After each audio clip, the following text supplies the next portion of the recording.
رمضان المبارک ہمارے لیے بخشش کا پیغام لے کے پھر تشریف لے آیا ہے۔ رمضان اتنی عظمت والا ہے کہ نبی کریم صلی اللہ علیہ وسلم اس کی آمد پر اتنے خوش ہوتے کہ آپ کے چہرے سے خوشی کے اظہار نظر آ رہے ہوتے، اور پھر صحابہ سے خوشی کے عالم میں پوچھا کرتے تھے، اے میرے صحابہ کیا پتہ ہے کہ ہم کس کا استقبال کرنے والے ہیں اور کون ہمارا استقبال کرنے والا ہے؟ تو حضرت سیدنا فاروق اعظم رضی اللہ تعالیٰ عنہ عرض کیا کرتے تھے، حضور کیا کوئی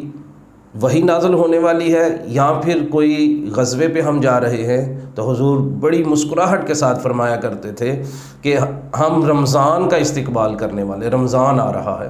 اور رمضان المبارک کے ساتھ حضور کا کتنا شغف اور کتنا اس کے ساتھ ایک تعلق تھا۔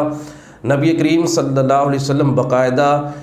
شعبان المعظم کے آخری دن ایک خطبہ ارشاد فرمایا کرتے تھے، ایک ایسا یعنی یوں سمجھ لیجئے کہ جیسے اپنے صحابہ کو ایک تو اپنی خوشی کا اظہار کرنا مقصود ہوتا اور دوسرا ان کو بتانا مقصود ہوتا تھا کہ کون سا عظمت والا مہینہ آ رہا ہے، بڑی عظمت والا، بڑا جو ہے وہ اہم مہینہ آ رہا ہے۔ اور پھر اس سارے معاملات کو، ساری فیلنگز کو ایکسپریس کرنے کے لیے حضور اپنے صحابہ کو ایک خطبہ ارشاد فرماتے، اور میرے نبی پاک صلی اللہ علیہ وسلم ارشاد فرماتے ہیں، میرے صحابہ ایک ایسا مہینہ سایہ فگن ہونے والا ہے کہ جس کا پہلا عشرہ اللہ کی طرف سے رحمت کا پیغام لے کے آ رہا ہے، دوسرا عشرہ جو ہے وہ مغفرت کا پیغام لے کے آ رہا ہے، اور تیسرا عشرہ جو ہے وہ جہنم سے آزادی کا عشرہ ہے۔ اور اس مہینے کے اندر ایک رات ایسی ہے جو 1000 مہینوں سے بہتر ہے، لیلۃ القدر خیر من الف شہر، 1000 مہینوں سے بہتر ہے۔ صحابہ عرض کرتے کہ حضور کیا یہ جو ہے وہ رات 1000 مہینے سے افضل کیسے ہے؟ نبی کریم صلی اللہ علیہ وسلم نے ارشاد فرمایا کہ ایک شخص تھا بنی اسرائیل کا جو 1000 مہینے تک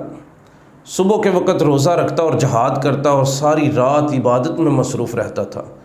تو صحابہ بڑے پریشان سے ہو گئے، صحابہ عرض کرنے لگے، حضور ہماری تو عمریں ہی جو ہیں وہ بڑی مختصر سی ہیں، ہم تو 70-80 سال، 60-70 سال کی عمر ہے ہماری، تو اتنی نیکیاں ہم کیسے کر پائیں گے؟ تو اللہ تبارک و تعالیٰ نے جبریل امین کو حکم دیا، جاؤ سورہ قدر لے کے میرے محبوب کے پاس چلے جاؤ، اور پھر یہ مجدہ جاں فضا سنایا گیا کہ اس مہینے کے اندر ایک رات ایسی ہے جس رات کوئی بھی قیام کرے گا اس رات اس کو 1000 مہینے کی عبادت کا ثواب مل جائے گا۔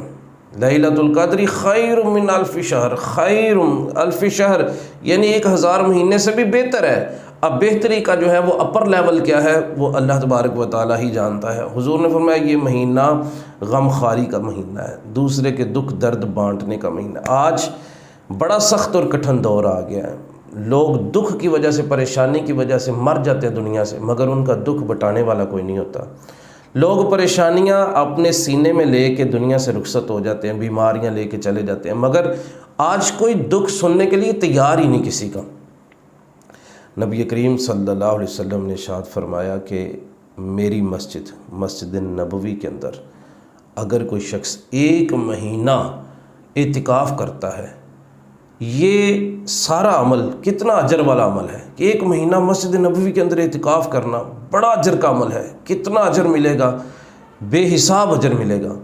مگر حضور فرماتے ہیں کہ یہ ایک طرف، اور کسی مومن مسلمان کی مدد کے لیے نکلنا مجھے اس سے زیادہ بہتر ہے کہ ایک بندہ 1 مہینہ تک مسجد نبوی کے اندر اعتکاف بیٹھا رہے۔ اور حضور نے فرمایا اگر کوئی شخص یہ چاہتا ہے کہ اللہ اس کی مدد میں لگ جائے،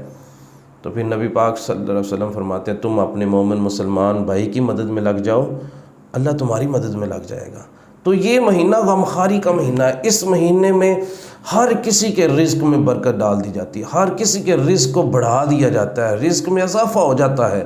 ہر طرح کے رزق جو ہے اس میں اضافہ کر دیا جاتا ہے۔ پھر حضور نے کیا فرمایا؟ حضور فرماتے اس مہینے میں اگر کوئی کسی کا روزہ افطار کرواتا ہے تو اللہ تبارک و تعالیٰ افطار کروانے والے کو بھی اتنا ہی اجر عطا فرمائے گا جتنا روزہ رکھنے والے کو اجر عطا فرمائے۔ صحابہ نے عرض کیا حضور ہم کس طرح ہم تو اتنے